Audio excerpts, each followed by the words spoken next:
Hey there, Marla Mack, genius coach, money expert, human design specialist, helping you get clear on your genius, get paid for it, and leverage that money to live a life you love.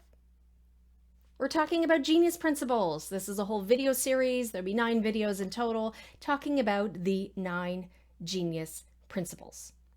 Number 7, your genius leaves clues.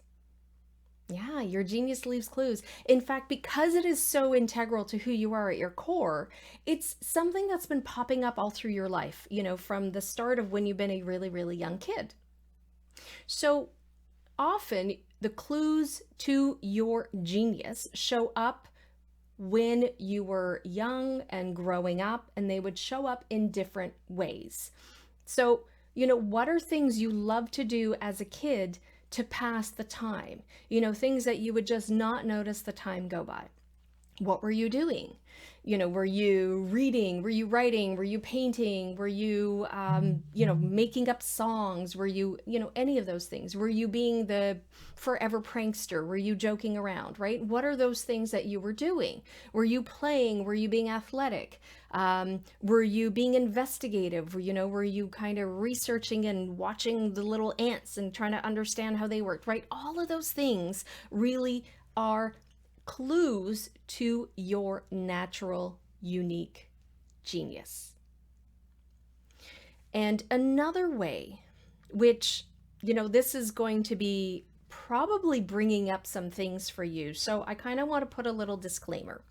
But the other thing about your genius is somebody else or multiple people may have shut it down. So let me explain. It may have been shut down as you were growing up because either it was maybe annoying to some people. Were you the kid who asked 1,000 questions, right? And, adults, well meaning, but probably just didn't have the time for that. Or were you told you can't make money with that?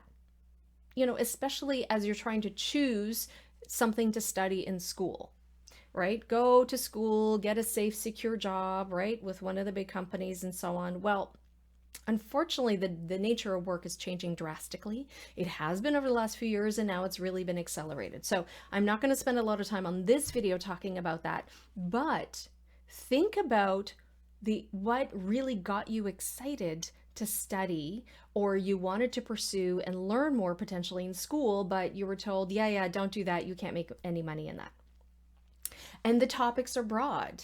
I remember at a time after graduating in communication studies, and I absolutely loved that. It was so much fun. I wanted to go into educational technology.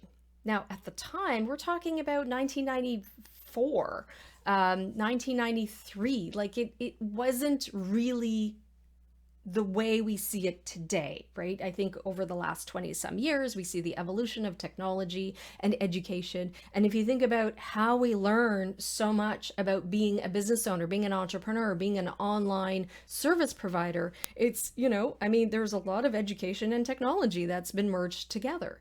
And so I kind of had this forward vision about the future of education and the role that technology was going to play. And I was so excited and I applied for it. And I got turned down.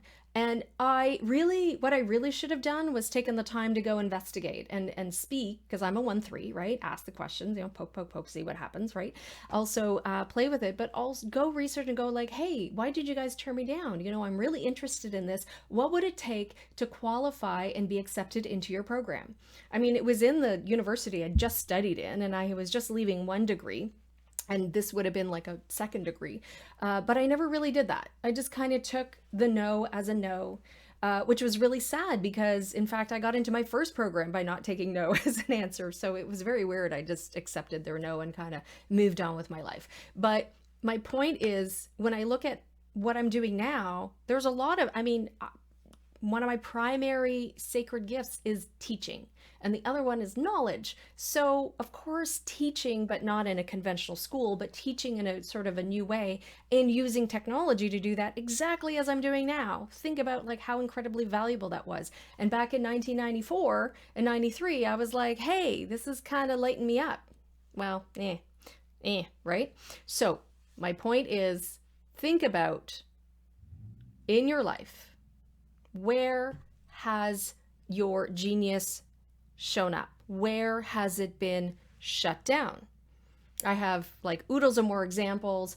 I was basically teased when I tried to teach other people this great new stuff I had just learned, which lit me up and got me all excited. And I wanted to share. And, I was responding to what I was learning. I didn't know about human design then. I was 13.